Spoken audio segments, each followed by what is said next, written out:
Please. All right, I'm going to call the meeting of the joint boards to order at 6:32 PM.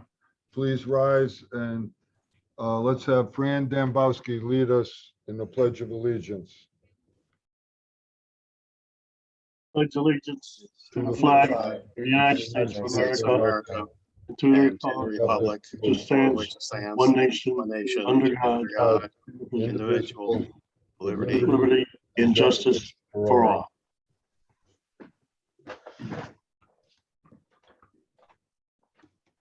All right, before I turn this over to Dan, I'm just going to make about a 60-second report here. We did present the revenue budget, which will be going through tonight first, I presume.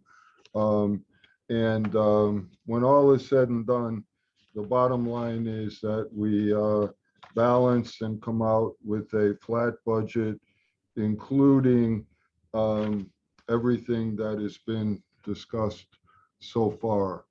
So just a quick summary of that, and then we'll go through it in detail. Right now, in this fiscal year, with 2 months remaining, we have already achieved a collection rate of 97%. So we will collect more money in this fiscal year. So we have raised our collection rate for next year from 96.875 to 97%. Most of the money from the state of Connecticut, we're using the numbers that they've given us so far. We believe that they will remain pretty similar to these numbers. The only number that could change, that's being batted around up in Hartford, if it happened, would be a positive number. But there is talk of us possibly getting additional ECS money.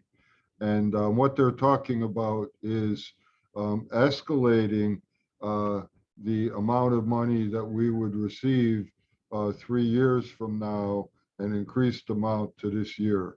So we have no way of knowing if that's going to pass. We will know where that stands on the night of our final vote, because we will on that night have all the numbers. And I would say we believe everything will remain as is, with the possibility that we could get some additional ECS money.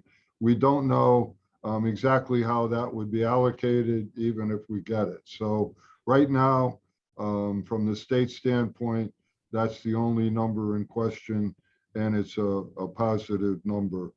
On the sheet, you see the appropriation sections. Those sections include every item that we have discussed all along as we've gone through the budget. And you can see on the revenue side and on the appropriation side, we're plus 2,701,000 in revenue, and we have additional expenses in the exact same amount. Under general property taxes, there's really only 2 things that are new: the collection rate, and we're receiving more revenue this year on motor vehicles, because in every town, the value of motor vehicles is done every year, not every 5 years as with real estate, and it's based off the NADA values. So motor vehicles, I would say, in every town in Connecticut have been valued higher this year. So that does result in some of the additional revenue. As far as departmental revenues, we've kept them basically the same. We're not aware of anything that will go down. Some of the items in here we anticipate will go up, but being conservative, we left them basically flat. State grants and aid, not much new there. These are the numbers that we're getting from the state. They're not, that much dissimilar from last year. But they, at least so far, appear to be good numbers. We check periodically with the state and stay in tune with everyone up there that we can. And right now, they're very solid numbers. Could they change? I guess it's possible. We don't anticipate it, but we will know on the final night. Miscellaneous revenues, when we get to it, Allison will give us more detail on the reserve fund closeout. We've reduced interest on investments. And just so you're clear, that's not money that we have invested for the pension bonds or anything like that. That's interest on our checking account and our, general operating account. And those rates have gone down. So we do have a negative $125,000 item there. We were on the Veolia deal.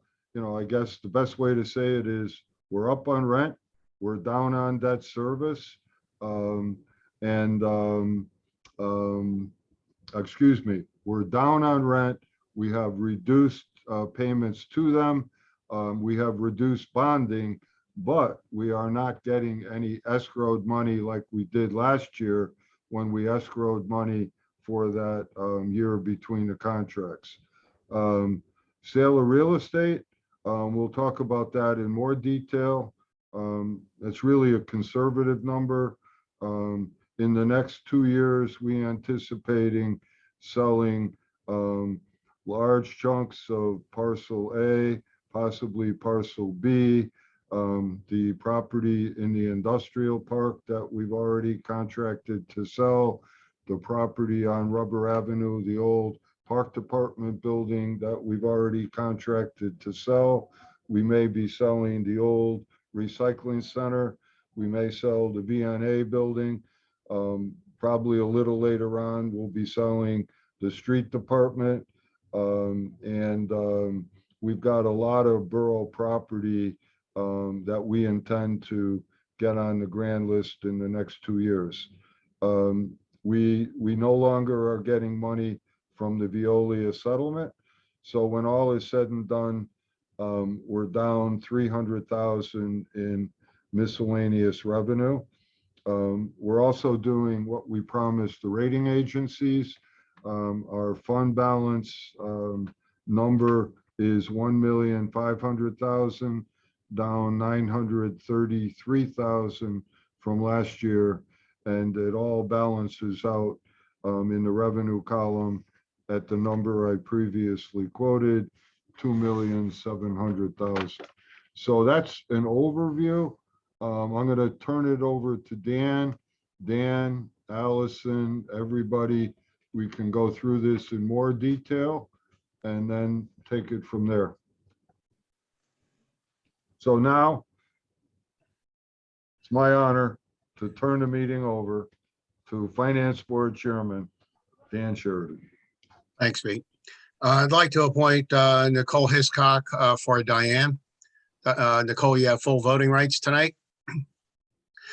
Since we have already delved into the revenue side of the budget, why don't we continue along on that discussion before we get into all the other items here, and see if anybody has any questions or needs any further elaboration on the 3 pages that were previously sent out that Mayor Pete gave a brief summary of.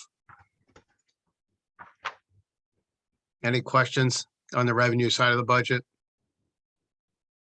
Okay, Allison also sent out a piece of paper on the update on the fund balance.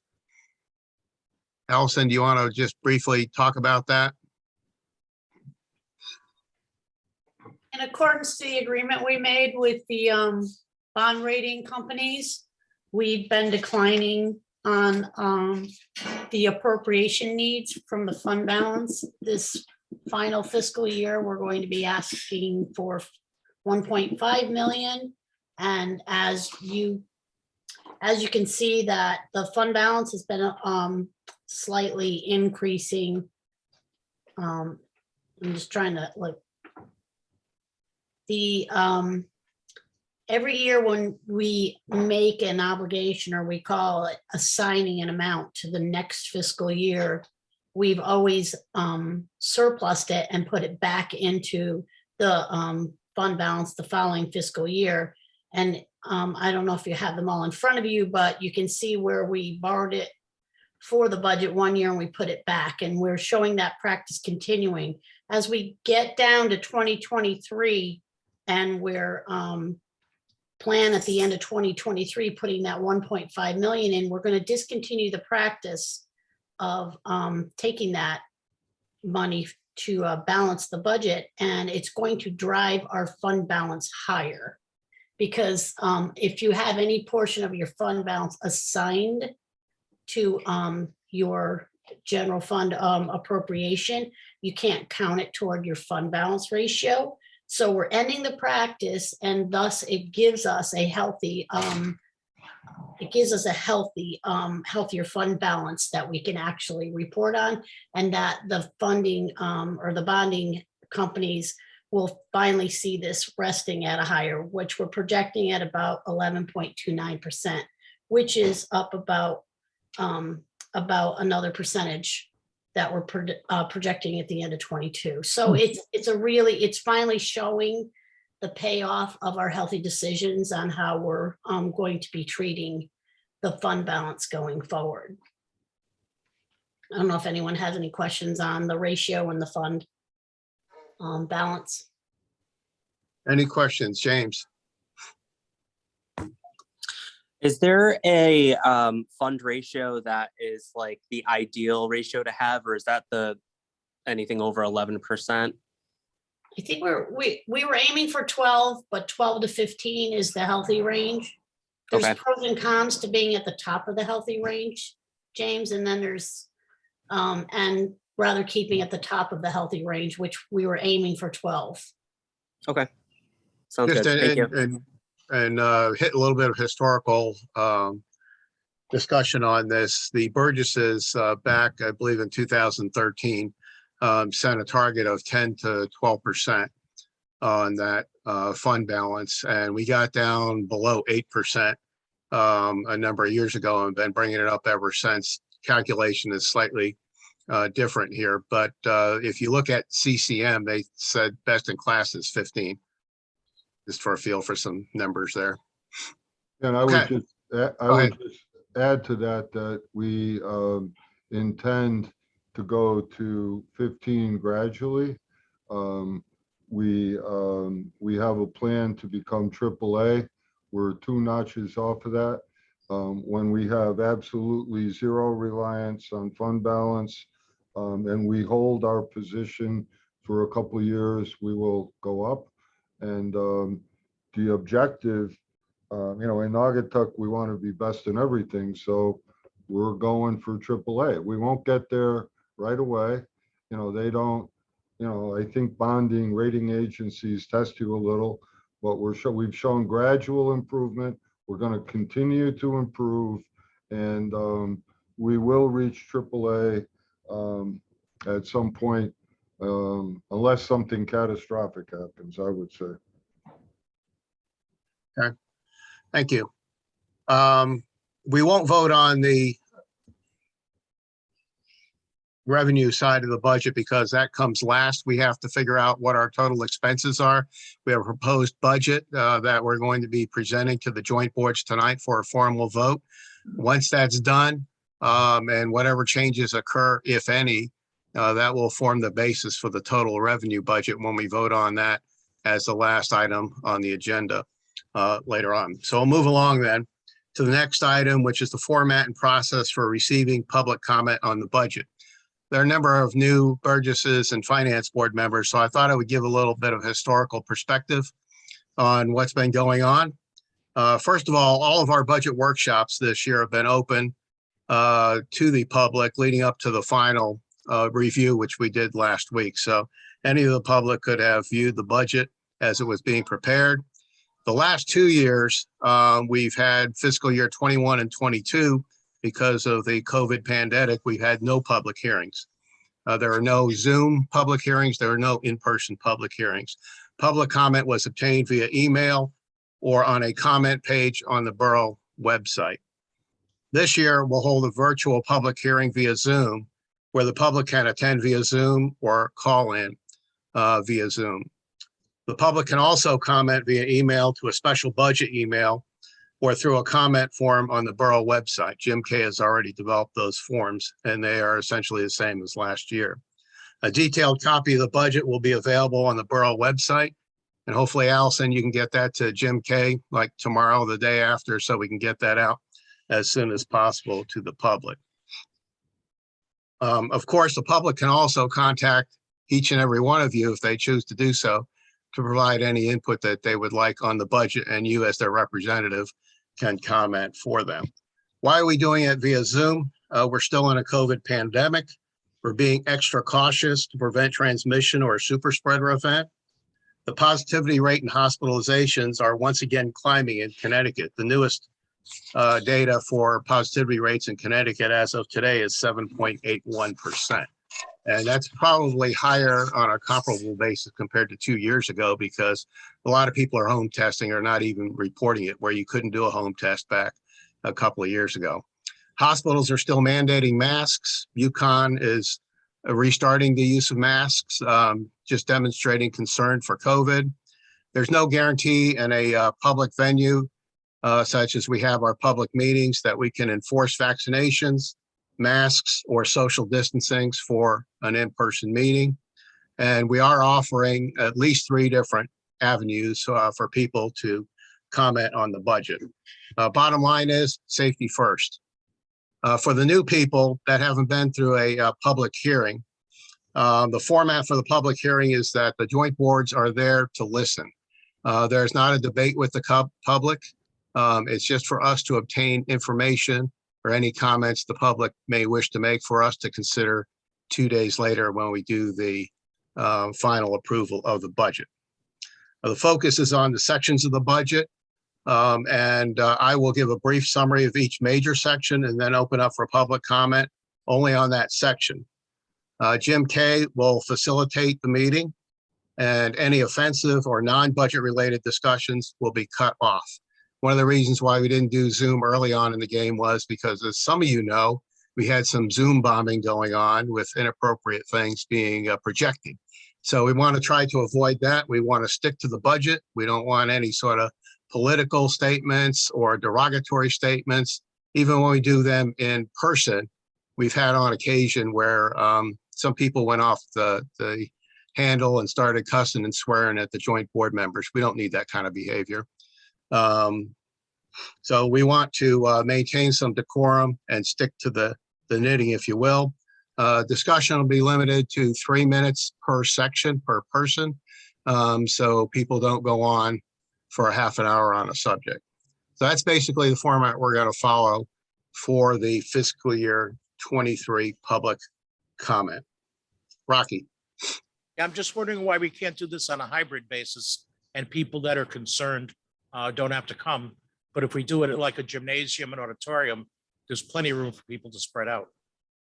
Yeah, I thought about that, but you know, I've sat in a wide variety of hybrid meetings, both with the Burgesses and with the Board of Education, and I find it extremely difficult, especially the Burgess meetings. I find it extremely difficult to follow the conversation and who is speaking. It's not a very workable program. We tried that with a joint boards meeting when we did the non-union salary review. And it was very difficult for me as the moderator running the meeting to run the meeting. I think the Zoom meeting is a perfect format for doing it. We provide lots of different ways of doing it, and there's really no reason to do an in-person meeting. Well, I don't know if 100 members of the public would come or just one, but I think we're cutting off an avenue for some of our residents to be able to have a discussion on the budget. And I'm just really would like to hear what other members of the joint boards think. Jan. Dan, I agree with Rocky. I think there should be a place where people can gather, maybe at the Board of Ed. I'm not sure where, maybe at the gym room or something like that. but I think we should have a hybrid meeting. And I think it'll be fine. Maybe not too many people come, they never do, but if they want to come, they can come then. Well, they can come and they can discuss it in the avenues that we've designated. Zoom is used by a lot of other towns. If you read the Waterbury newspaper, this is not uncommon. Megan, I'm just chiming in. I think everyone already kind of knows how I feel on the matter, but I just wanted to make it known again that I think offering the in-person option as well, like you've said, I mean, you've even said, Dan, a lot of people don't even really show up. So I think just giving the option to allow people to show up opens it up to being a little more inclusive to the people in town that might not know how to utilize some of those avenues. I know personally, before I was involved with anything, I didn't know this stuff was going on. So to say they can email or they can go to the town website, things like that, I don't really know if everyone knows that that's out there. well, the only one way that they know about the public hearing is that it's published in the Waterbury paper. Andreas is online tonight, so he can make sure that that information gets out. So there's no real reason why the public cannot be made available in meeting. Hey, you know, as far as I'm concerned, they can come over your house and sit next to your computer and come online that I way would too, if it's that I would love difficult. to have them. I would absolutely be okay with that. There you go. So let's make it happen that way. Small groups. You know, somebody can get around and get on a computer and do Zoom and do it that way. George, Yeah, I agree with Rocky as well. The reason being is because, I see a lot on Facebook of, things of, for instance, just talking about the thing we just did with the bird system that we're doing for the scooters. And people, even though they didn't read the article about it, they're basically, they have no idea about it until we started talking about it. And a couple of the other Burgesses were talking about it as well. But a public forum in person is more likely, at least in my opinion, to get people to engage rather than being hybrid, because no one's, or not hybrid, rather than being just strictly on Zoom, because no one's going to log into Zoom. I would much rather see people in person. okay. Any other comments? And I'd like to, since this is a joint boards meeting, I'd like to at least, whatever happens, put it up to a vote on how people want it. Whether people want to raise their hand, yes, or raise their hand, no, either way.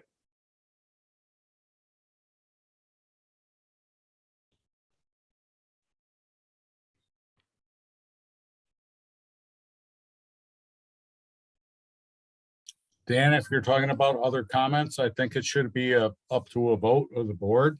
I think there should be people in person where they want to be. Masks are down. That's the way life is running these days. And we can have a hybrid meeting. I think it would be fine.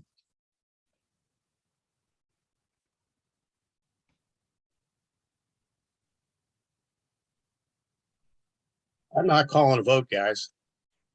This is totally political. You're the chairman and we're asking for a vote. You need to call a vote.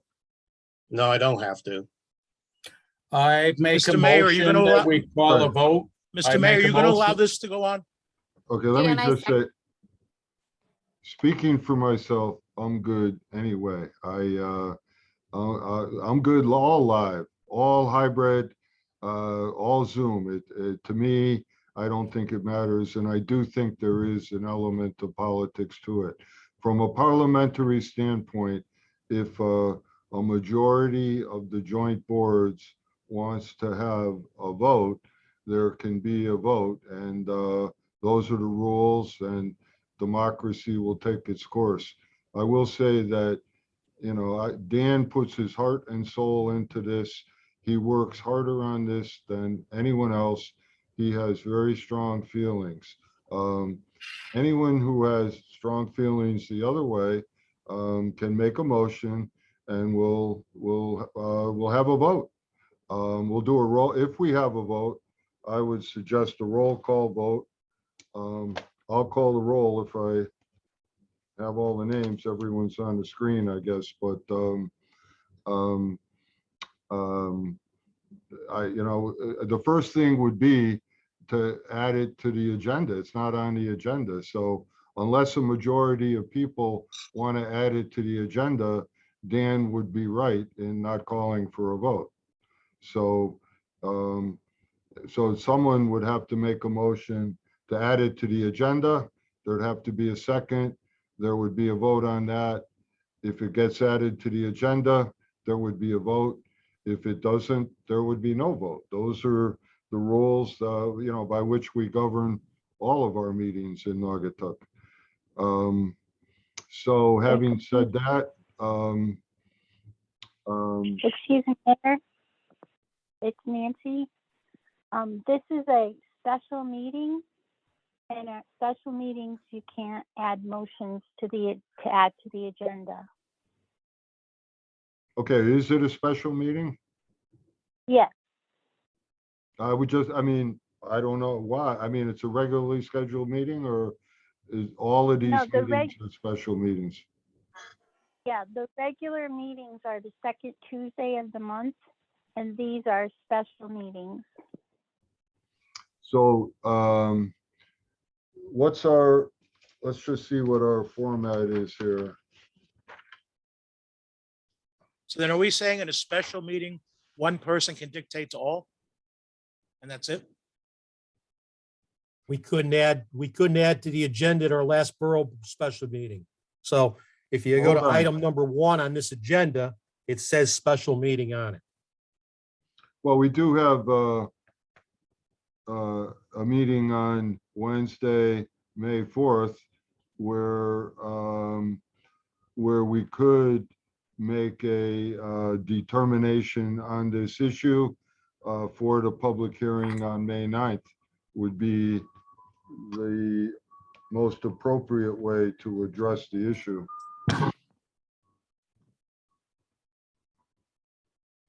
Mayor Pete, I would ask that that's added to the agenda for a vote. On May 4th, Yes, Pete, how does that work when it's just the borough board that's making the decision? Does the finance board have any say in it since it's called the joint boards? if it's a joint board meeting, I guess we'll have to check with legal, but I would think that all 20 people would have a vote at a joint board meeting. Is that enough notice for the public? Is there a rule, like how much notice needs to be given to the public? Well, they're gonna still get, notice of the meeting. If they want to attend live, they would find out on May 4th if it passes. If it doesn't pass, it would remain the same. Okay, thank you. I'm gonna make this easy for you guys. I think all this is bullshit and I immediately resign. Sorry, guys. This is all political and bull crap. And it's been nice knowing you, nice working with you, but I'm done. So Dan, I would ask you to reconsider that. If that's your final ruling, fine, but I think that that you should reconsider it. You're the one who has, I'm gonna say, other than myself and Allison, a great deal of knowledge, and your opinion is valued by everyone. The whole country is divided. The state is divided. Naugatuck is less divided than most places, but the whole country is divided. So having said that, different people have different opinions. So in the end, we're a democracy. So the democracy will determine by a majority vote what will happen on that issue. And on that issue, there's no bending. The rules are the rules. We're still a democracy. So if more than half want to have a live meeting, we're going to have a live meeting. Well, actions have consequences and I get the drift of how things are going. So obviously you guys do not have confidence in my ability and my thinking here. So I don't need to be doing this anymore. I've been doing it for 13 years and I hate to leave it just as we're getting into the 90th percentile of the budget preparation. But guys, it's been nice knowing you. You know, you guys are making a very political statement here. Dan, can I say something? It's crap. Well, while we have a lot of differences, me and you, believe me, I have to agree with the mayor that you're a valuable member of this. I don't care for the way you do things, but you are a valuable member of this board. And I think I don't think you should resign. And I think you're a valuable member of this board, Dan, too. I'm not putting you into a bind on this. No, you are, because you're asking me to run a meeting in a You know, format Dan, that I don't you're feel one of the comfortable. smartest, you're one of the smartest men in this town. You know more than much of us do. You do a great job. You care about it. Just stay. Dan, I want to reiterate on that one. I'd ask you to reconsider. Under your leadership, this board has done exceptionally well in putting forth budgets that work for the taxpayers of this town. Your leadership has made so we've been able to restructure scheduling so these meetings make sense, that we're able to make good things happen. I'd ask you reconsider. You're stepping down to the strongest degree. Please do not. We are so close to the finish line. Let's finish this. We need you, Dan. You do great work. Keep it up. We don't want to lose you, sir. It sure doesn't look that way, guys. And Dan, you do have until May 4th to make your decision, because that's when the vote would be. So I think at a minimum, you should stay tonight. And I would ask you to stay permanently, no matter what the outcome is, speaking for myself as mayor. Hey, Dan, you've been an asset to this town for many years, and I think arbitrarily just to step up and say I quit tonight is not the right way to do it. You're better than that. And I think all said and done, you just need to stay and everything will work out in the best interest. George, you got anything to say? Yeah, I just want to say, I'm not looking at anything from a political point of view. The way I'm looking at it is I work in a federal building, and the federal building is maskless. Everyone's walking around. It's not a problem. If a federal building is able to be open, why can't we have a meeting that's hybrid? That was the only thing I wanted to say.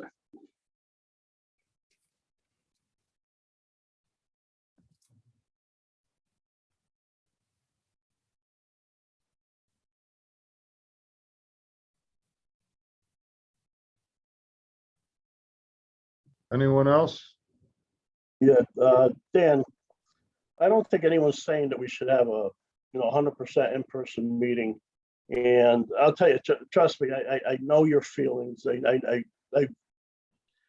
felt like you're feeling right now a couple of times, and I've had a few good people like Bob Ness talk me down off the ledge. And, I'm going to reiterate, we all haven't always seen eye to eye, but, you always have your finger on the pulse of what's going on with the budget, as Pete said. So, and we can't all think the same way. If we all just go straight and think the same way, there's no need to have any committee or any commission or any board. It's, we all have our own input, and you've been on for a while, and I agree with the others. I've been there before. I know your feelings right now, but please reconsider for the sake of the borough.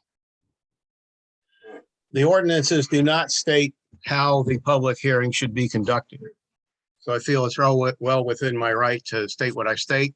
And I'll also say what I've said before. I have 2 grandchildren under the age of 5. I'm not going to put myself in a compromising situation where I could potentially pass the virus on to them, good, bad, or otherwise. They're not available for a vaccine at this time. Whether you believe in vaccines or not, I do. I've had my 2nd booster shot already. But I still wear masks to the supermarket. I did that today, as did about half the people in the supermarket. So I feel very strongly about this. And if there is a public venue, I will not be there. I will not be running it in person. I've run, let's see, well, I've been at 10 in-person public meetings. They don't intimidate me. I actually enjoy them and the back and forth. But feel very strongly about this particular situation. And I understand that, and I get what you're trying to say, but I mean, that's just you. I mean, if the majority of us want to do it hybrid, why wouldn't you allow that? It's hybrid, Dan. You don't have to be there. You can be on. Well, I know, Zoom. but I think in my opinion, I have gone to God knows how many hybrid meetings for the Burgesses. As you know, I'm pretty much there at every Burgess meeting. And when the Board of Ed was doing it before they switched to the YouTube, I was there for the Board of Ed meetings. And it's a crappy system.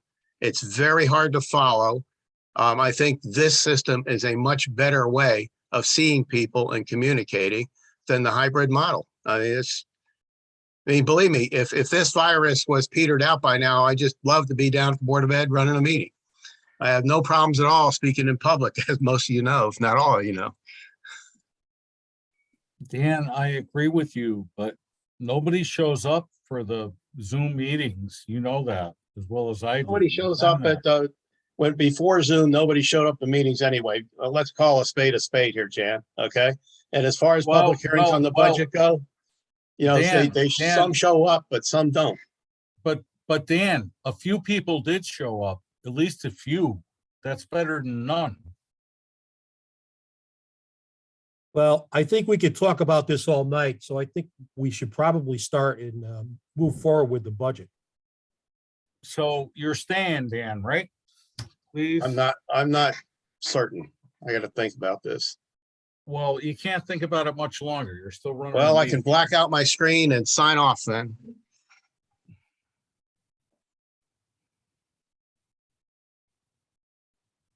Dan, why don't you stay tonight? We'll do the meeting tonight, and you've got until May 4th to reconsider. And whatever your decision is, we will honor it. But it seems that the majority wants you to remain as chairman, run the meeting, run a hybrid meeting from your current location. And anyone else who wants to come live can come live. Anyone who wants to participate on Zoom. It seems like that's what the majority feeling is. And I think that's what you'll have to contemplate over the next week. It'll be a short contemplation. All right. This basically is a vote of no confidence, and I don't feel comfortable going on.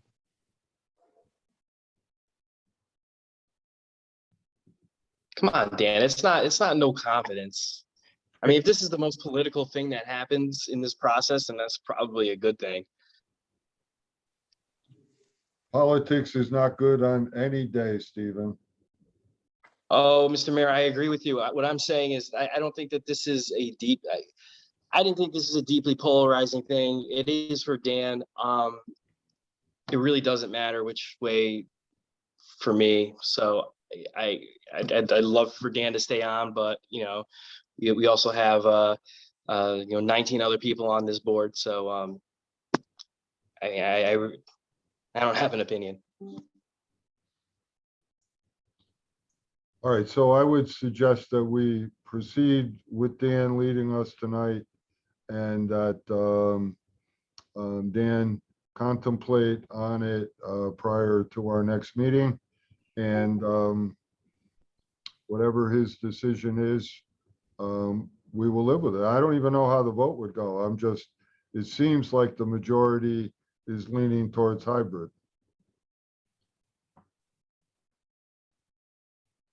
I'll do tonight. We'll just leave it at that. All right. What I'd like to propose as we go through the budget presentation to the joint boards, which I've always found to be weird since the finance board is half the joint board, so we're presenting to ourselves, but that's the way the charter talks about things.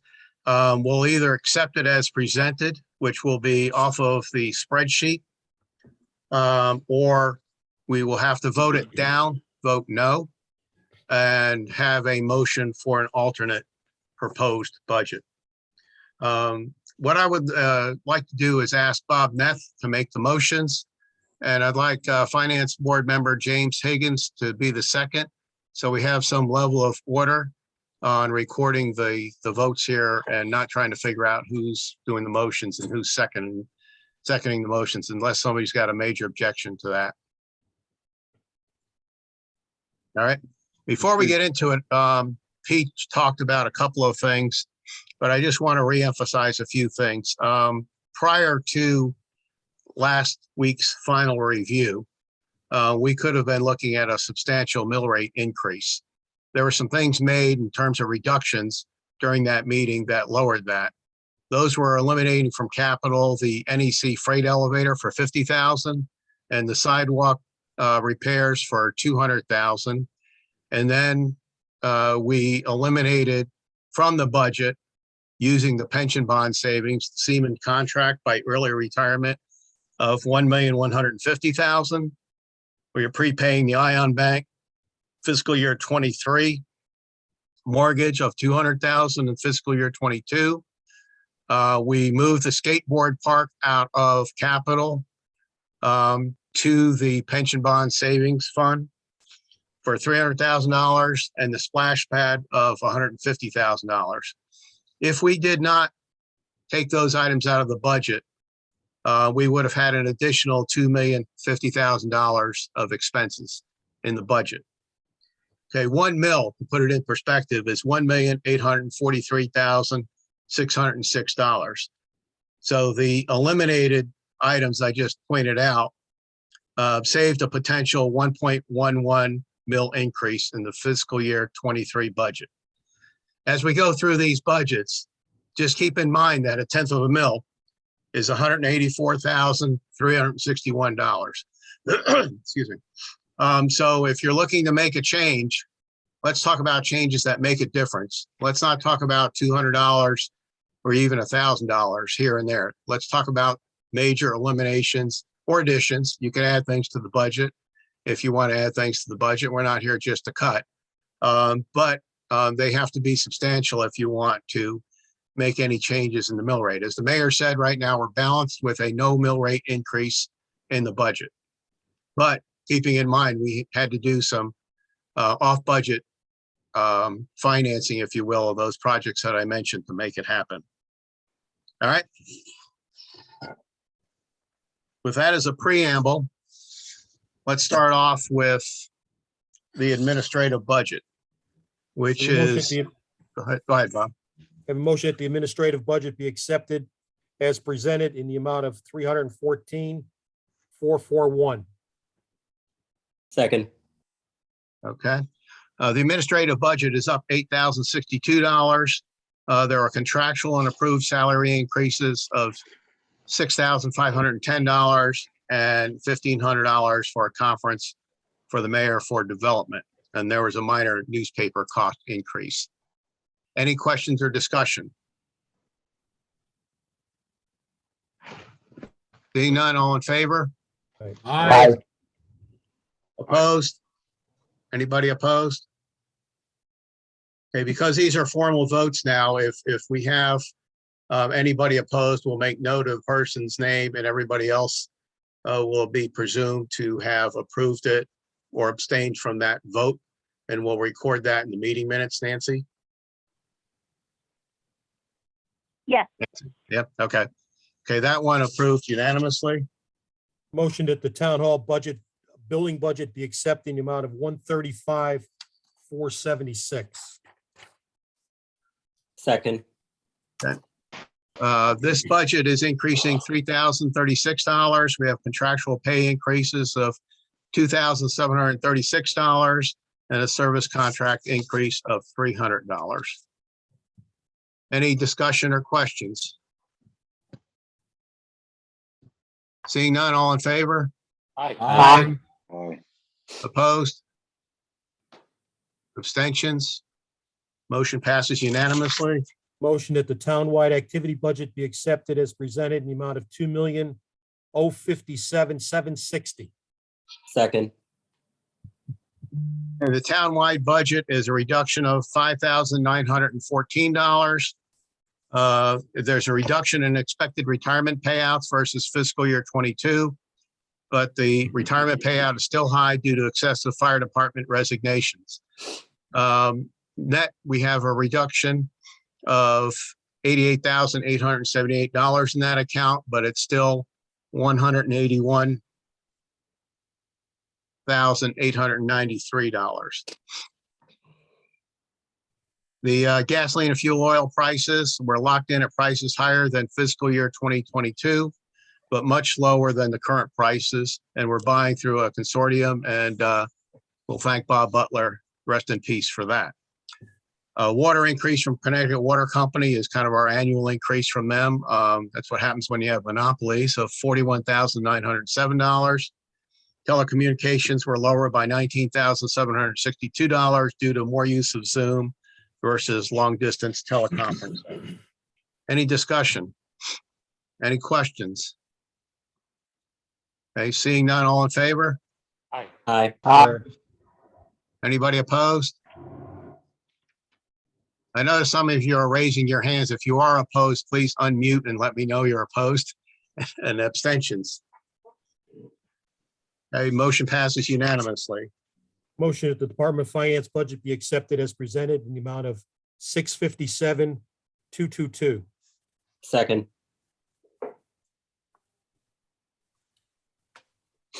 Okay, this is an increase of $32,661. It's bringing our finance department up to full staffing. And it's all in payroll for contractual increases and filling a vacant part-time database position deferred from last year. Okay, any further questions or discussion? All in favor? Aye. Opposed? Abstentions? Okay, motion passes unanimously. Motion that the probate court budget be accepted in the amount of 79,542. Second. Okay, this budget is up by $1,500. Just as a reminder, the costs are split 57% Naugatuck, 18% Prospect, 14% Middlebury, 11% Beacon Falls. We've increased office supplies and replacement of an old scanner, and the office move was changed from fiscal year 22 to fiscal year 23. Most of the move costs are in the capital budget. Okay, any questions or discussion? Seeing none, all in favor? Aye. Aye. All right, Opposed? Abstentions? Motion passes unanimously. Motion that the elections budget be accepted in the amount of 121,593. Second. And the elections budget is up $12,007. It's based upon the number of elections required. We have a state and federal primary, as well as an election, and all polling locations are required. 2 referendums are included at $4,178 apiece. One for 2023 for a second referendum if required, and one for a fiscal year 24 budget if that's required. There's small capital in there to replace all storage units for old storage units, pardon me, for tabulators and ballots for secure storage. Discussion or comment? Seeing none, all in favor? Aye. Aye. Any opposed? Any abstentions? Motion passes unanimously. Motion that the tax department budget be accepted as presented in the amount of 264,001. Second. And this budget is up $11,562. Payroll is up $15,947. The joint boards approved a tax collector pay equity adjustment. And there are also union contract increases. And also there was an increase in the part-time clerk to a full-time employee. The part-time was reduced by $1,785 due to changes in the clerk status as mentioned. It's showing a $1,785 reduction in 2022, but if you look at the actual that's posted on here through 3/28, it's $17,027 reduction. And postage is down $3,100 and printing up $500 based upon expected costs and usages. Okay, any comments, discussion, questions? Seeing none, all in favor? Aye. Any opposed? Any abstentions? Motion passes unanimously. Motion that the property assessment budget be accepted in the amount of 448,604.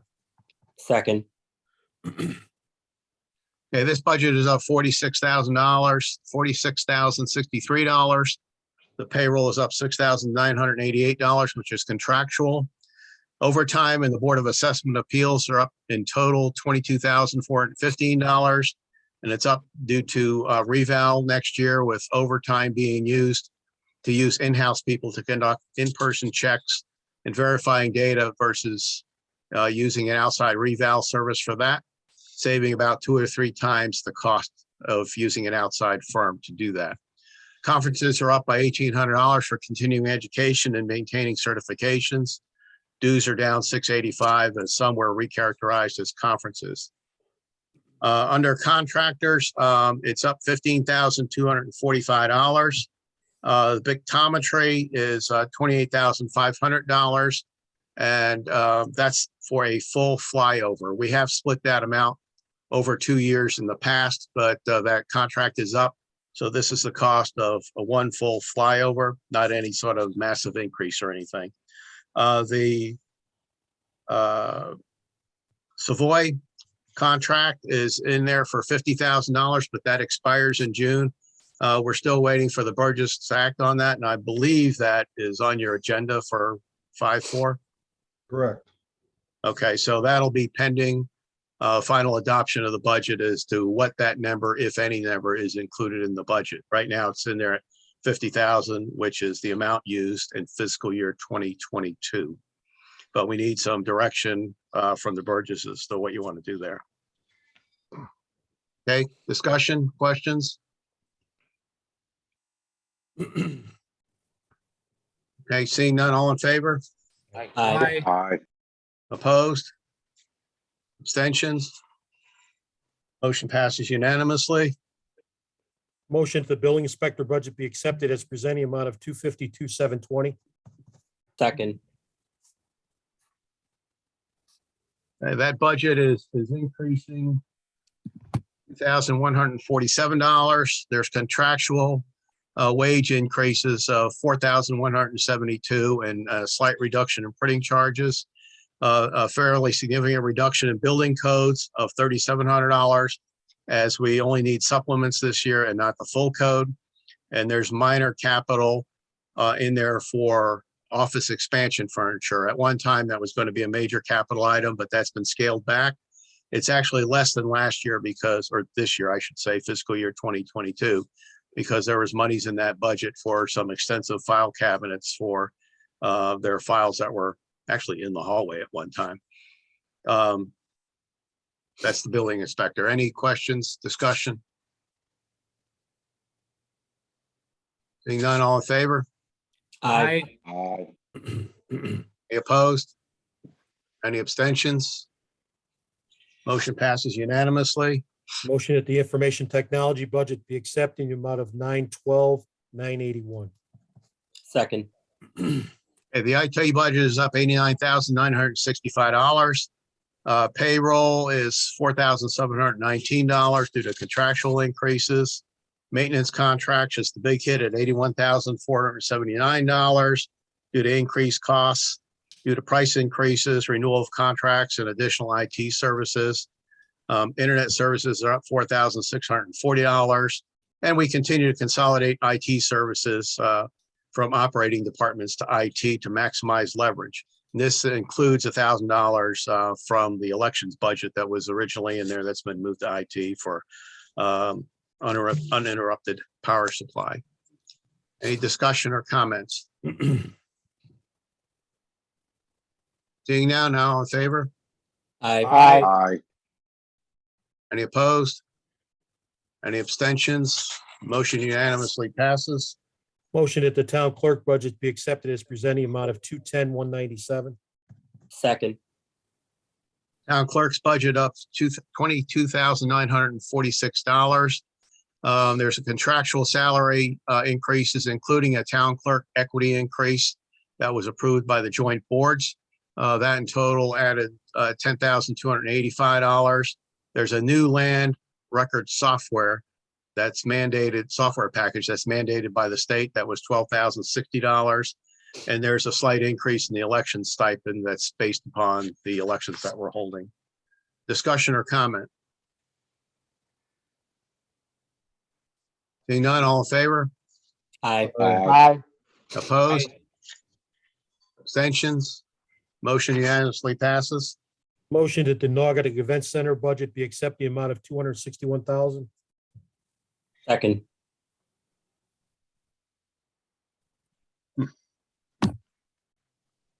Okay, there's no change in that budget. And that's overhead costs to keep the building operational and available for various events. There's been no change in 3 years. If you looked at the revenue side of the budget, there is $300,000 in there as proposed revenue from events at the Naugatuck Event Center. I would just say, Dan, that we should keep it the way it is, in my judgment. For this year, we're gonna continue operating and honoring those events and paying the bills. I would note, though, that for next year, there's a possibility that the building will be sold through an RFP, and that would mean the revenue side and the appropriation side would go away if we made that choice. But for this year, we're continuing operation, and we're going to honor all of our events. We're going to, minimize as best we can our expenses and our capital items, and then we'll see what the borough board elects to do. Any other discussion or comments? Seeing none, all in favor? Aye. Aye. Any opposed? Any abstentions? And Wayne Malicki, I'll abstain from that one. Okay, Nancy, you got that? Whoever, That Ken? Wayne abstained. oh, yeah, okay. Oh, Wayne. Thank you. Wayne abstained from the Naugatuck Event Center. Otherwise, everybody voted aye. Thank you. Bob? A motion that the NEDC budget be accepted the amount of 92,000. Second.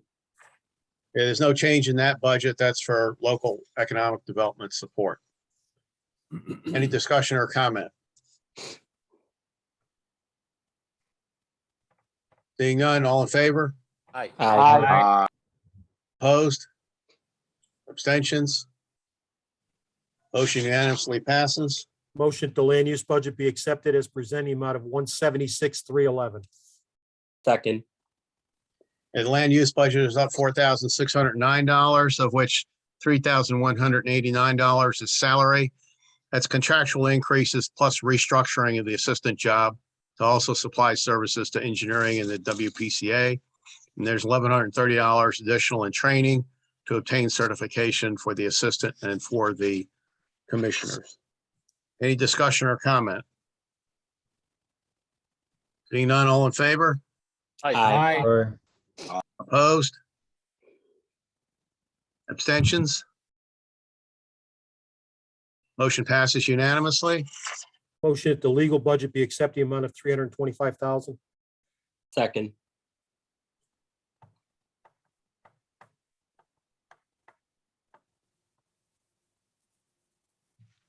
Okay, legal department's up $50,000. There's more HR legal costs due to difficult fire department negotiations into binding arbitration of $10,000, plus there's $40,000 for reval appraisal fees due to it being a reval year and more anticipated challenges requiring third-party assessments. Any discussion or questions? Okay, seeing none, all in favor? Aye. Okay, any opposed? Any abstentions? Motion unanimously passes. Motion that the estimated wage increase be accepting the amount of 520,501. Second.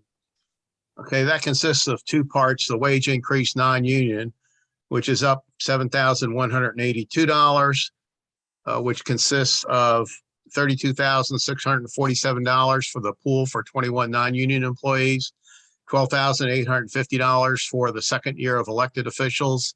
That was approved by the joint boards last year, and $705 proposed for a 2-year increase for registrar of voters, bringing them to $5,000 per year in the second year, by the second year, for a total of $46,202 in the pool. On the wage increase union, that's up $372 for $372,462. And that covers 2 years of a fire department contract and 1 year each of police, Department of Public Works, town hall, white collar, and police department dispatchers. They're all consolidated without individual numbers because it's still under contract negotiations. Any discussion or comment? Seeing none, all in favor? Aye. Opposed? Any abstentions? Motion unanimously passes. Motion to human resource budget be accepted the amount of 89,295. Second. And that budget is down by $2,416. The slight cost reduction in contractual services based upon John Lawler's estimate of expected hires and current employee requirements. And just as a comment, the fire department resignation replacements require tests and exams, and that makes up $25,900 of contractual services. Any discussion or comments? I see none, all in favor? Aye. Aye. Aye. Any opposed? Any abstentions? Seeing none, unanimously it passes. The ayes are getting a little weak there, guys. Okay, Motion that the police department budget be accepted as presented in the amount of $7,789,745. Second. and that budget is up by $359,008, rounding it off. Payroll is $150,521, which does not include union increases to the officers, as that contract, as just stated, is still under negotiation. It does include contractual increases for non-union positions and contracts that are not being currently negotiated. There are several contracts there. There also includes the 59th officer, which will be a new officer for the SRO at City Hill Middle School to deal with delinquent behavior.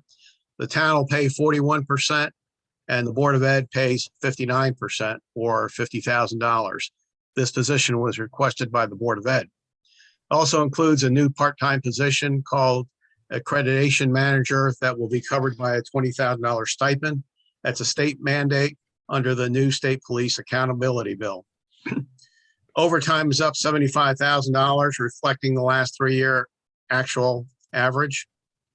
And that covers sick, vacation, training, injuries, et cetera. Part-time is up $19,376 due to a competitive salary adjustment for the dispatchers, increasing them from 20 to 30 hours, and minimum wage increases for part-time records clerk and the janitor. Also, professional services are up $74,000. This is a major change, where we're increasing the contract social worker from 8 hours to 40 hours per week based upon a successful trial in fiscal year 2022. Training in school is $15,664 increase. It's statutorial required training for certifications. We have a younger staff requiring additional training, and there are new tests, drugs and psych tests, and courses required again by the mandated police accountability bill. School allowance is up $21,442. That's contractual college course reimbursement, and the majority are already enrolled, so it's a high probability we're going to spend that amount. Canine expenses are up $1,000 for higher costs for food and vets for the 3 canines. And firearms are a minor reduction due to using the state contract. Traffic signs are up $3,500 for an additional mobile speed sign. Maintenance, building and grounds is down $4,320 due to removal of a one-time purchase of a sander last year. And equipment, police officers is up $5,345 to replace ballistic vests at a price increase of $87 per vest. Tires were also increased at final review by $2,000 due to increased costs. Any questions on the police department budget?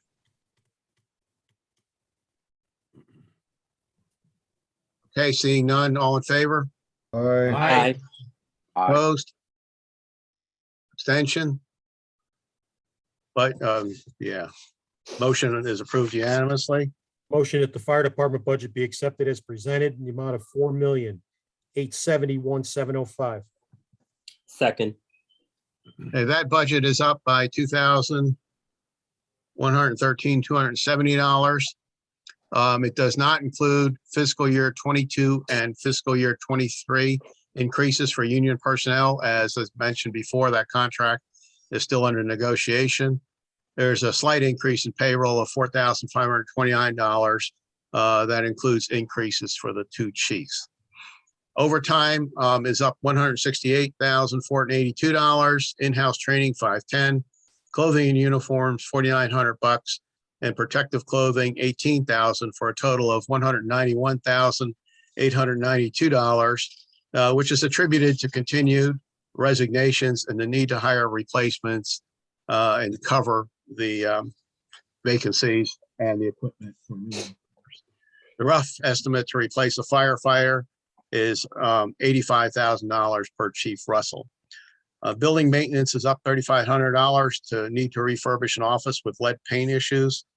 Mechanical and service contract is up $7,500, pretty much due to annual run rates on the equipment.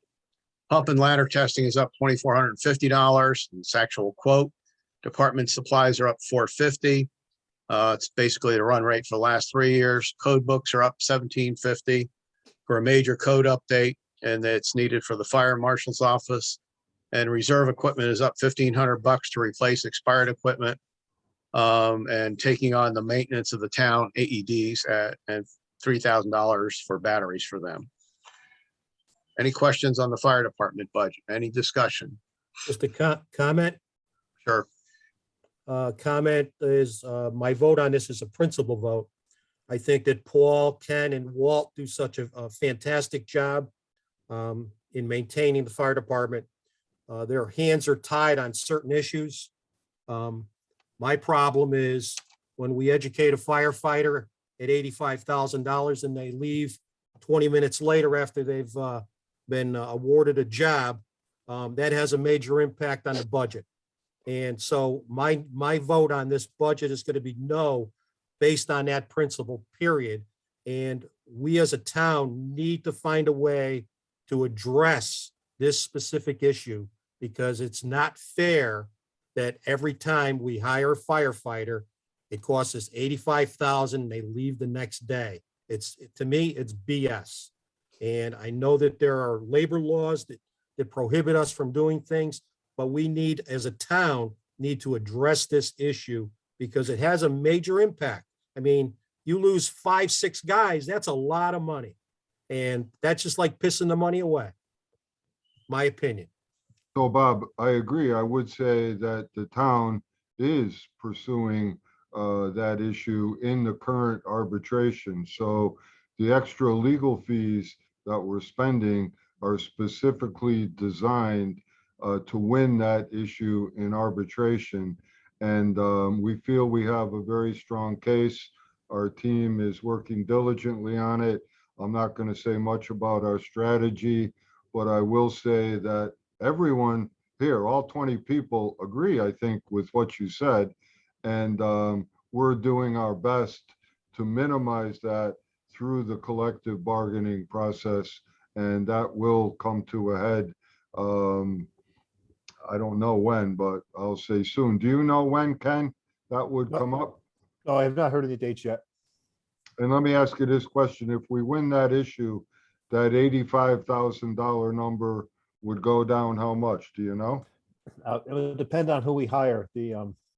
Without getting into specifics of our negotiations, but it would substantially reduce that on certain hirings. Right, it would be a significant reduction if we win that issue in collective bargaining, and that will be done soon. I'm just stating my particular opinion on this. And it is not a knock against the Naugatuck Fire Department, quite honestly. I think they do a great job.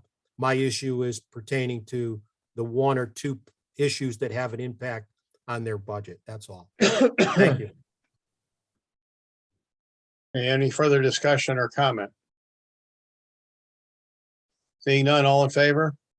Aye. Opposed? Opposed. Abstentions? I abstain. Okay, Nancy, Bob, opposed, Ken Hanks abstained. Thank you.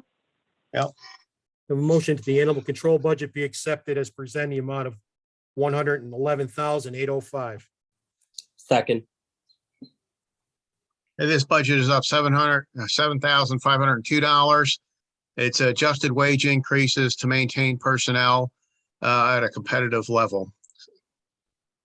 Any discussion or comment? Being none, all in favor? Aye. Opposed? Abstentions? Motion passes unanimously.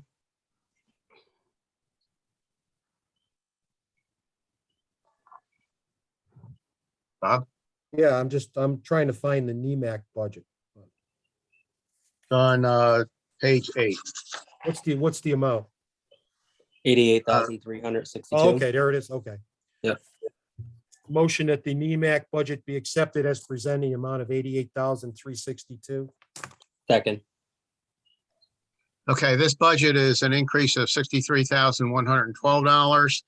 It includes adding a full-time emergency management director at $67,500. And my understanding is that that is going to be discussed as to whether or not we want to approve that position, we being the Burgesses, and at what rate at your May 4th meeting. Is that correct? That's absolutely correct. And I would just note that the 67,500 is less than the full amount of the salary, because if it's implemented, it will not be done on July 1, or it'll be later in the year. So all those things will be discussed at the Borough Board meeting on the first Tuesday of May. Okay. So our approval of this budget is contingent on receiving input from the May 4th meeting to be reviewed at final adoption. Any other discussion or comment? All in favor? Aye. Opposed? Abstentions? And Motion I passes. abstain. Who's they? Fran, I abstain. Okay, okay. Nancy got that? Fran abstained? I got it. Thank you. Okay. And motion that the Everybody- Eastside Fire Station budget be accepted as presented in the amount of 6,900. Second. Okay, that's basically the same budget, just to keep the lights on and keep the building open. Any discussion or comments? Seeing none, all in favor? Aye.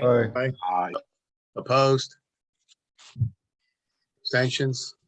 Abstain. Motion passes unanimously. Motion that Safety Patrol budget. Dan, I be abstain on accepted in that the one. amount of 300. Okay, hold on. Who was that, Ken? Dan, yeah, I abstained on the east side. Okay. Got that, Nancy? I do. Thank you. Thanks. Be a little faster on the trigger there, Ken. All right. I Bob, already made the motion. Second. we're talking safety patrol here. Yes, $300. Yes, $3,000. $3,000. I'm sorry. Okay, that's a decrease of $500, and that's a budget submitted per management needs. Any discussion or comment? Seeing none, all in favor? Aye. Aye. Opposed? Abstentions? Fran Lebowski, I abstain. Okay, Fran abstains. Everybody else is aye. Okay, Nancy? Nancy? Thank you. Okay, Yep. Thank you. I have a motion that the fire police budget be accepted as presented in the amount of 10,000. Second. And this budget increases by $8,000. They're actively recruiting new members, looking for uniforms and equipment. Saves us a potential vast sum of money by not having to use police and fire department assets for certain duties, and a detailed breakdown of the $10,000 budget was provided by Danny Martins. All of you should have received that. Any discussion or comment? Seeing none, all in favor? Aye. Aye. Opposed? Abstentions? I abstain. Okay, Ken Hanks abstains. Everybody else is aye. Thank you. Okay. Motion that the social service budget be accepted as presenting amount of 31,733. Second. Okay, during final review, there was an error on that where it showed a reduction, but indeed there should be no change. So there's no change on that budget. And that department provides referrals for various different social services for assistance to borough residents. Any discussion or comment? Seeing none, all in favor? Aye. Aye. Opposed? Abstentions? Motion passes unanimously.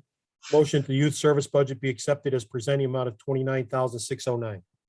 Second. Okay, this budget is not changed. We provide half of a grant funding so that they can get the grant. And the building maintenance is for the town-owned building that they use. Any discussion or comment? All in favor? Aye. Aye. Any opposed? Any abstentions? Motion passes unanimously. A motion to WPCA budget be accepted the amount of 4,241,888. Second. Yeah, that budget is a reduction of 775,660. I'll start again. $775,763. A new 20-year contract was negotiated to replace the expired contract. That'll be effective August 22nd. There's a significant reduction in costs with the operator of Veolia picking up more costs previously paid by the borough and a fairly detailed, complex contract. Since the treatment plant takes third-party sludge, Naugatuck costs are very low. And if you look at the revenue side of the budget, you will see payments coming in for the treatment plant. Any questions about the WPCA budget? Okay, seeing none, all in favor? Aye. Opposed? Abstentions? Motion passes unanimously. Motion that the senior center budget be accepted the amount of 88,078. Second. Okay, this is going up 1,069. That's for contractual salary increases. Any discussion or comments? Okay, seeing none, all in favor? Aye. Aye. Opposed? Abstentions? Motion passes unanimously. Motion that Department of Public Works Operations and Maintenance budget be accepted the amount of 6,678,153. Second. Okay, this is an increase of $467,230. Payroll is going up $56,947, which does not include union wages currently under negotiation. It adds one street department laborer at $63,684 to work crews to make them more cost effective to keep projects in-house versus contractors. There were currently 4 vacancies. There was some discussion and final review as to where they are with that. Perhaps we ought to break right now. And Jim, if you see Jeremy and or Jim. Well, bring 'em in. Jeremy should field the question on where we are right now. Okay, Jeremy? Hello. Yeah, Dan's correct. We had 4 vacancies. We're in the process of hiring 3 people right now that we had tested and vetted. And we'll be soon, we're gonna test again to fill the 4th. Okay. Do we still need to include the new laborer? No, we should include it because it's part of our plan. And as I stated previously, if we don't find a solid worker, we're not going to hire someone for the sake of hiring it. And worst case, the money would go unexpended. But I would say there's probably, you tell me, Jeremy, but if you got 3 in the first round, you probably will find one more, but not Yeah, I definitely. think like Pete said, you know, you want to hire the best and you want to be able to hire, you know, that Mickey Mantle when he or she comes along. So I think the best thing to do would be to leave it in there. If, you know, that person didn't come along, then, you know, the money's still there, but we have it to bring that high level worker in. And I would note that 3 of our better high-level workers have been solicited away from us by other communities paying more. Yes, that's So it.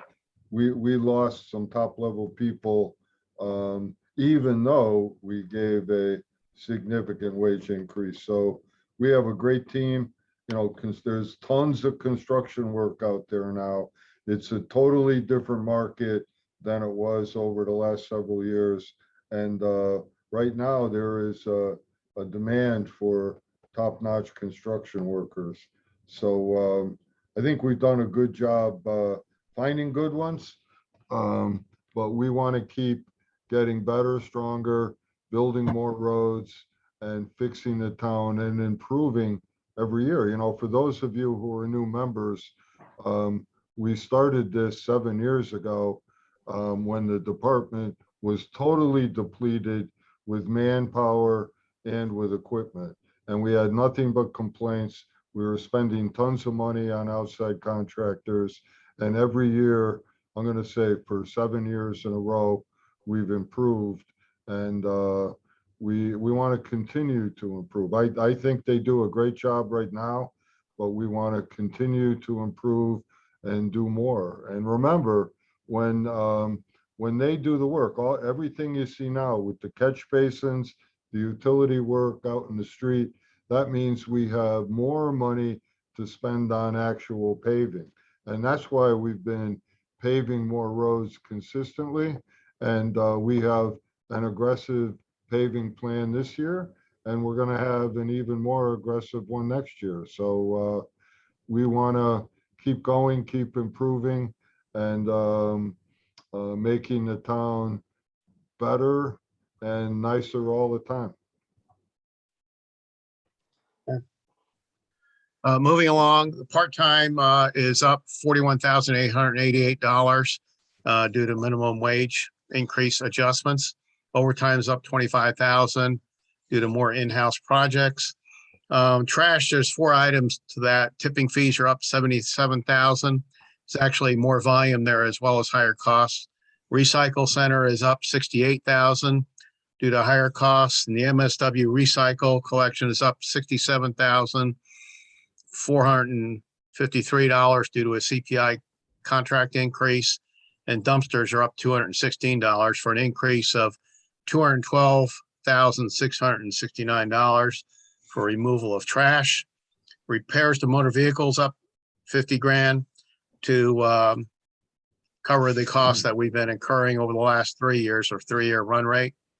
We have older equipment still, and we have higher costs. Same thing with motor vehicle parts being up 20,000. Field maintenance consists of paint for fields, Hop Roof golf course fertilizer, park fertilizer, and Rex for a total of $24,150.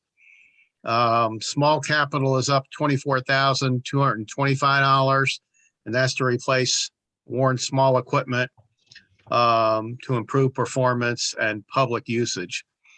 Other small miscellaneous adjustments total $12,351 in that budget. Hey, any discussion or comments beyond what we've already talked about?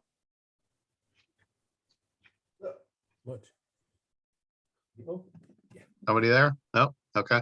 All in favor? Aye. Aye. Opposed? Abstentions? Okay, motion passes unanimously. Motion that the engineering department budget be accepted the amount of $355,622. Second. The budget is up $13,484. And it's due to a restructuring of the department, moving from a borough engineer to contract engineering and restructuring of positions. Any discussion or questions? Being none, all in favor? Aye. Aye. Opposed? Abstentions? Motion passes unanimously. Motion that the debt service budget be accepted in the amount of 12,769,581. Second. Okay, that's an increase of, get the right numbers here.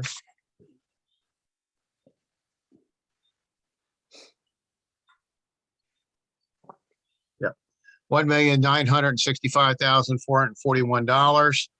The wastewater treatment facility is down to the newly negotiated contract, and that we're only paying interest this year, not the principal. So that's down $313,722. Bond redemptions from various bonding schedules is an increase of $774,480. Interest on bonds, it's been reduced due to redemptions and refinancing. It's down $110,437. And we took out the Seaman lease and the Ion Banks payments as noted in my opening comments there. There's a significant increase in pension bonding of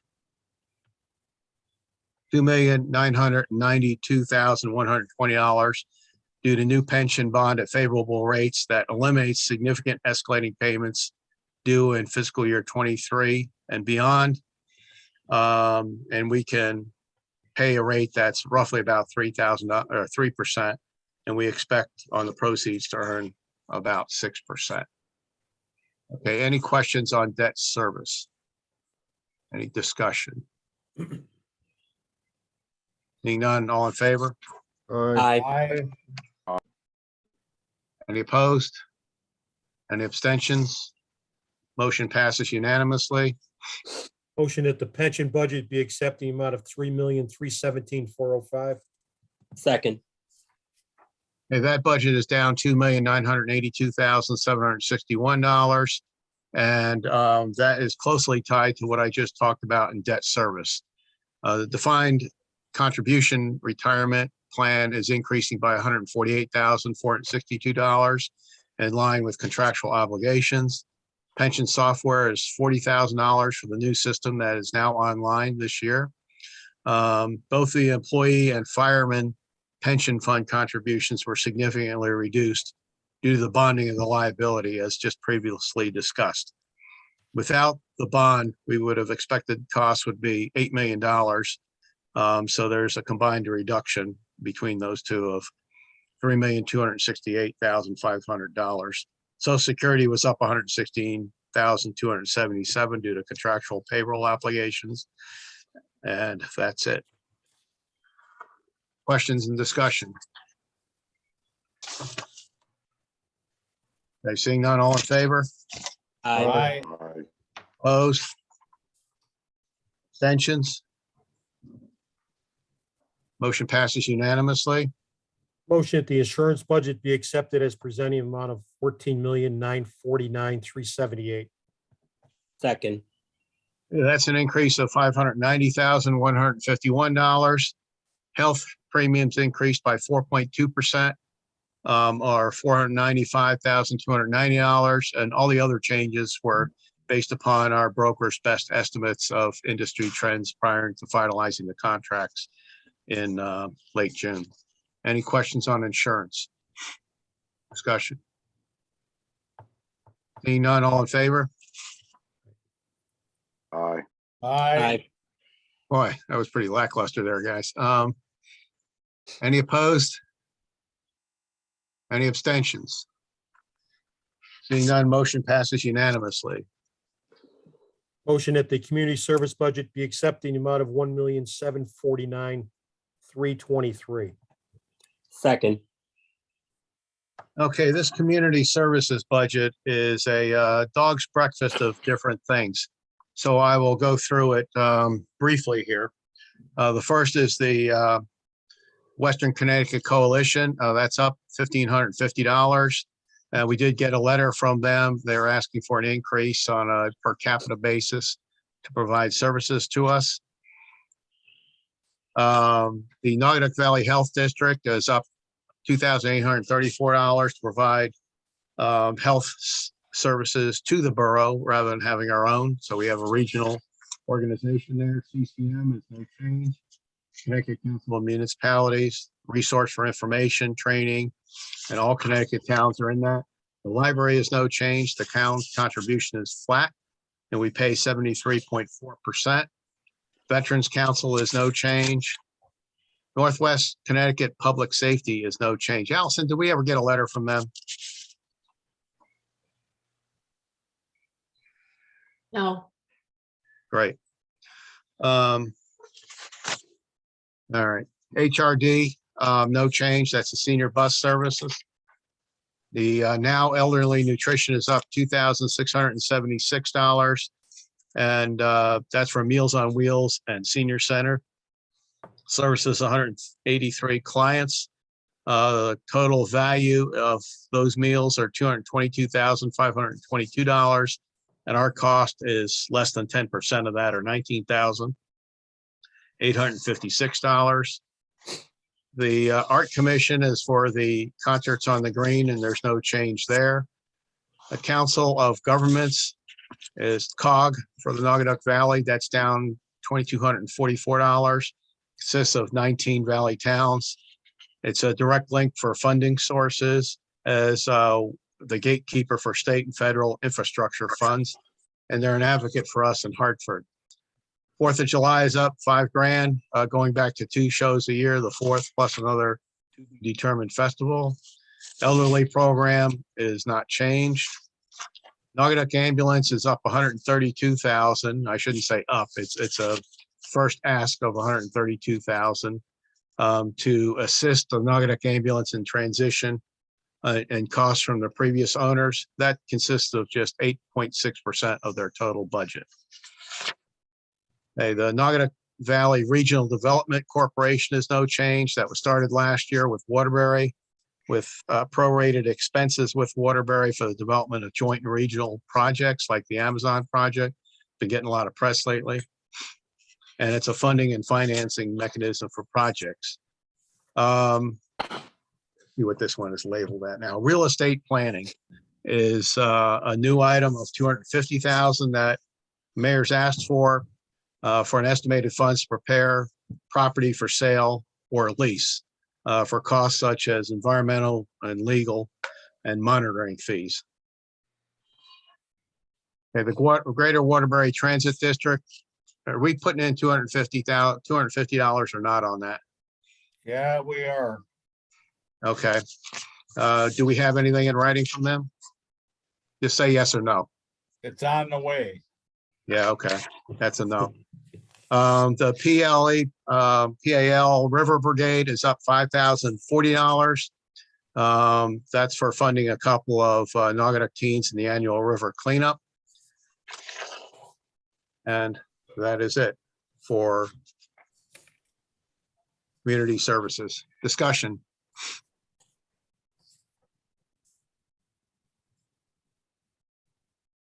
Okay, all in favor? All right, Aye. Opposed? I'm opposed.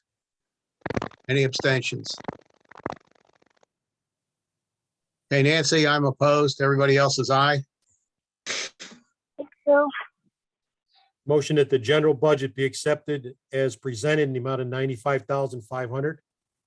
Second. Okay, there's no change there. That's for minor legal settlements. Any questions, discussion? All in favor? all right. Aye. Aye. Anybody opposed?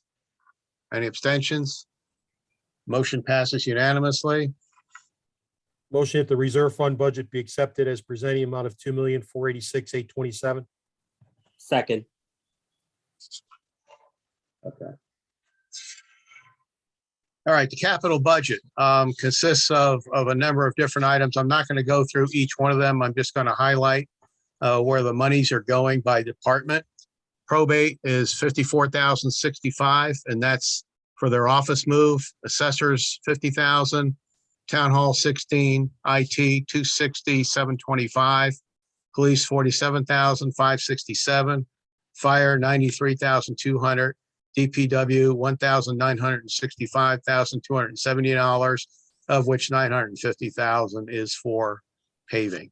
That gives us a total capital budget of $2,486,827, or an increase of $873,982 over last year. Any questions on the capital budget? Okay, seeing none, all in favor? Aye. Opposed? Abstentions? Motion passes unanimously. Motion that the contingency budget be accepted, the amount of 1,100,000. Second. Okay, this is in line with our increasing the contingency every year by 100,000 to get to the target of 1% of budget. That's a CCM best in class practice. And that would be about 1.3 million. So we're not quite there yet. We're at 0.83% instead of 1%. Allison, do you want to talk about how you're going to fund that this year? Where is she? I'm here, Okay, right next to you, on your screen, not on mine. on my screen. We're together. So, in order to not cause this line item to be part of the tax basis, we're going to move $1.1 million from the fund balance that's on the sheet that we had gone over earlier. And that number is in the final 11.29% fund balance ratio. It does count in there. It allows us to set up what we're going to call and it's on your sheet, it's on your fund balance sheet, a contingency reserve account. So every year when we appropriate it from this next year forward, we're going to surplus it at the end of the year and move it back into the contingency reserve to reappropriate it into the next year's budget.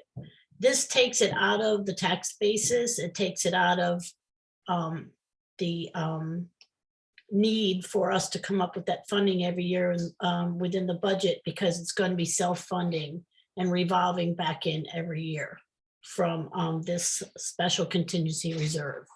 So going forward, as we move our $100,000 every year, we're only going to be budgeting for that new $100,000.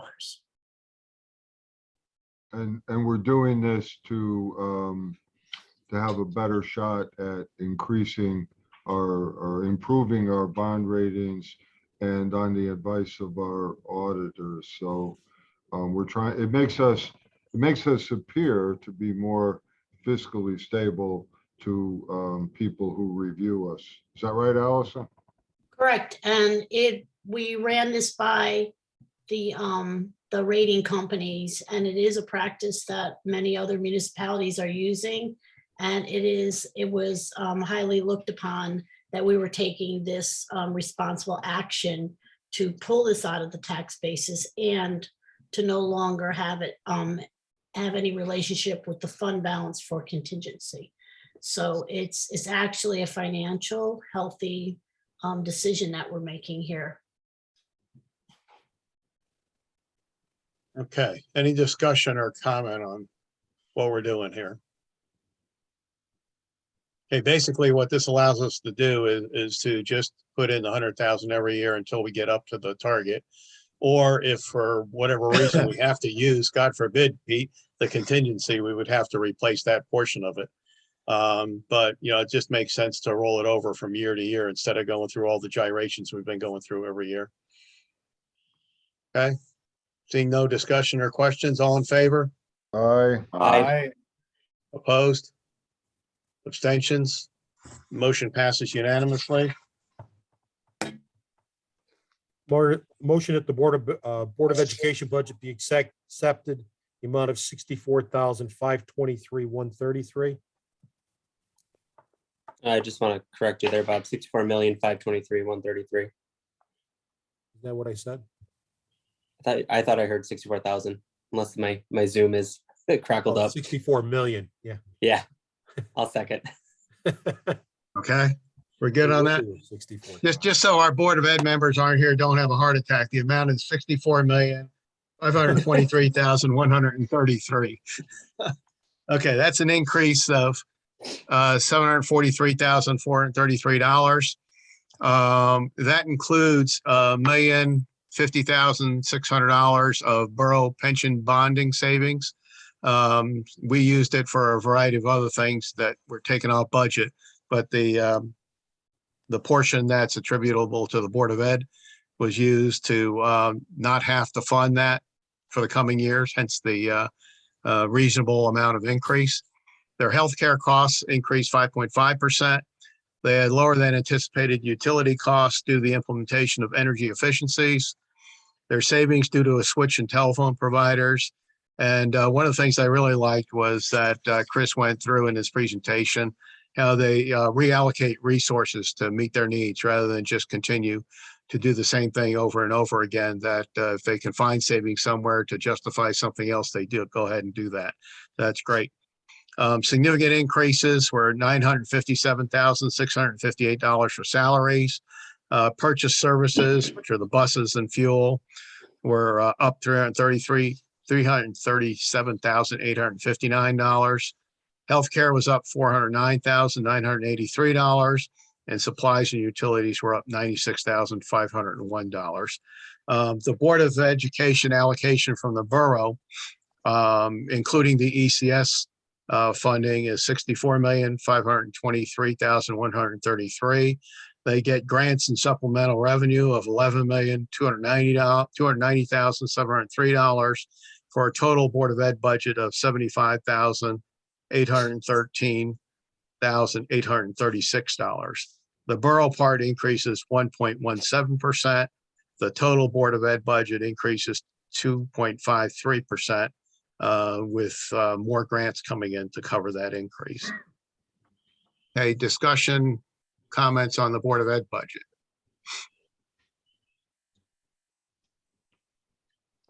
Okay, seeing none, all in favor? Aye. Opposed? Bob? No, I think they did a good job, though. I'm not happy about the increase, but I'm going to go with it. Okay, that's a first, guys. For all you that don't know, that's got to be a first. Well, we're not done yet. All right. Any opposed? Okay, motion passes unanimously. Okay, since we made no changes, Bob, the revenue would be the total that we had. Okay.